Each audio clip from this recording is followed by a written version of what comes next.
Welcome to Thriving Tribesmen. My name is Kuri, your host, and I'm excited to be making this episode. So I had a very amazing discussion with a guy who is what they call a passport bro advocate, and it's a movement that I was really not aware of. I've just heard of it recently, and I spoke to this guy. I sent him a message just saying I love the content that you're making. Can we have a chat at some point? So he. Credit to him, he got back in touch and he saw some of our stuff, checked out our podcast, and he liked some of the stuff. So we just wanted to connect to see if there's something that we can do together in terms of creating content. And he just started walking through his story and how he ended up in the situation where he is.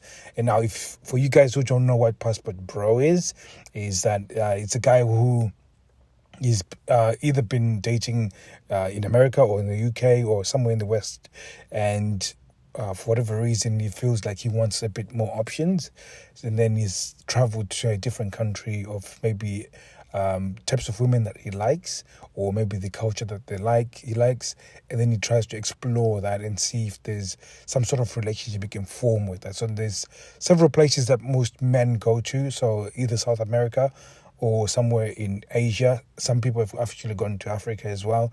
And he particularly went to the Philippines. And he told me more about his backstory than he was married before in America.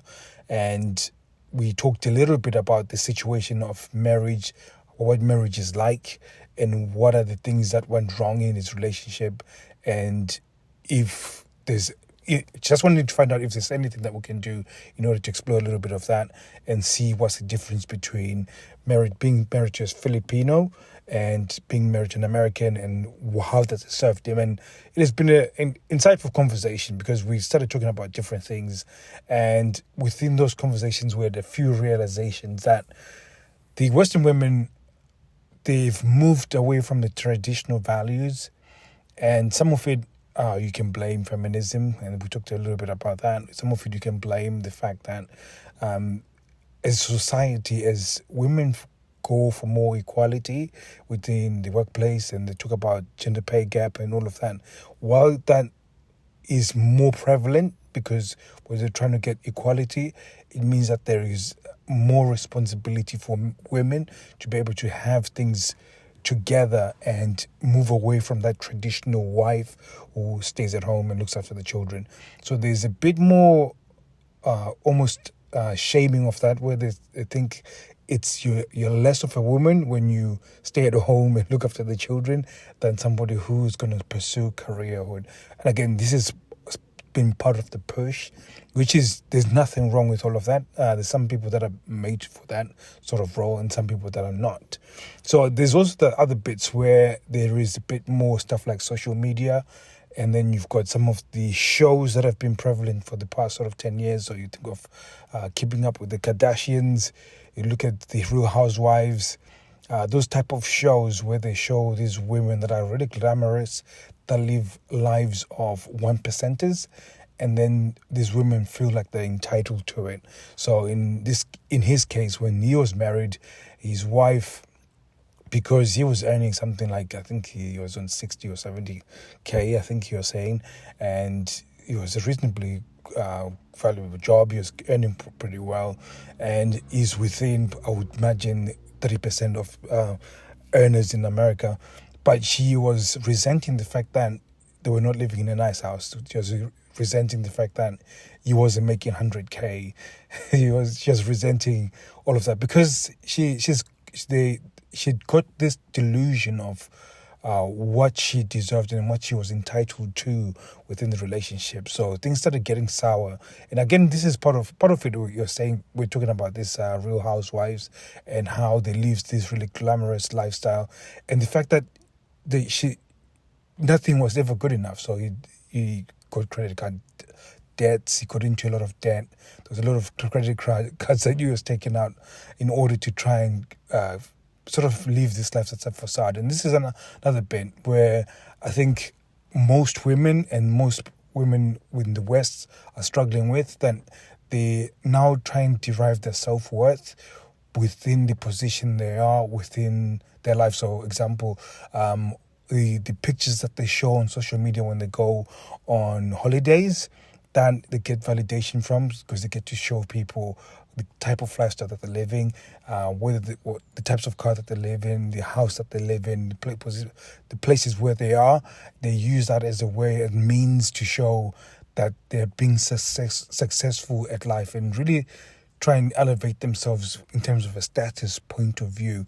And again, that was a factor playing within his relationship, that she was consistently comparing herself. Now, that's his relationship, and I don't think all women are like that, but there's a certain influence that I see with a lot of people that I speak to, that they are within that sort of frame of mind where, they're looking for external validation for them to feel worth something. So if I go on holiday 2 or 3 times a year, and I live in a nice area, and I got a nice house, and my husband is making a decent amount of money, the car that I drive, all of that are factors to sort of show that I'm progressing in life and I'm in a good place in life. Now, if that is not happening, that becomes a stumbling block within the relationship, which many of you guys are facing. And I know some of you guys need to hear this, because this is where you are, and this is one of the things that is causing your sexless relationship, that you've now got to this place where she feels incredibly entitled, and there's nothing else that you can do to change it. And again, it's not even from the financial side of things. There's just also the respect type of things, because as we're talking about this, we talked about what's the difference in terms of how the women approach the Western women versus the Filipino women. It's talking about that. The women in the West, value these are the things where you're going on holiday and having this nice house and having this nice car. In Filipino, the Filipinos value family and the growth of the family and the traditions of passing on generation to generation, and that's one of the things that they value the most. And the happiness, how much laughter is within the relationship, the peace that the woman brings to the husband, as well as the support and nurturing. In fact, he was talking about how it's quite common for women not just to show respect, but to also show admiration. That's part of the qualities that they have. It's part of the qualities that has been developed within their culture, that she says, well done for doing such and such. Thank you for being the provider. Thank you for, they've got this appreciation token about how they handle being in a relationship, which is crazy, because a lot of guys, when we talk about their wives, they've never ever heard their wife actually say thank you.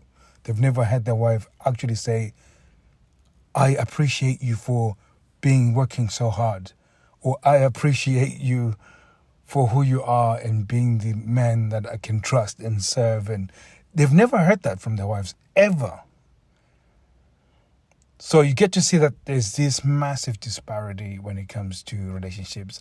And no wonder we are in sexless relationships, because our wives, when they look at relationship, they're no longer seeing it as this really important piece that is for connection, for love, and for growth, for security, for, there's all these things that can be good, that can come from the relationship.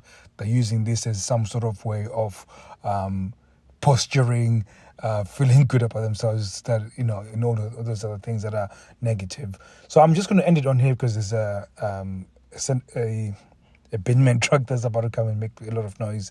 And hopefully this episode is something that's just opening up your mind to see that there's stuff out there. I'm not saying go and divorce your wife and go and marry a Filipino, but I'm just trying to get you to see what life should be like and why we have reunited men, because we can draw these women back to what is true and be happy in investing into the relationship so that it can get better for you. So thank you very much, guys, for listening. I'll be catching you guys soon. Take care.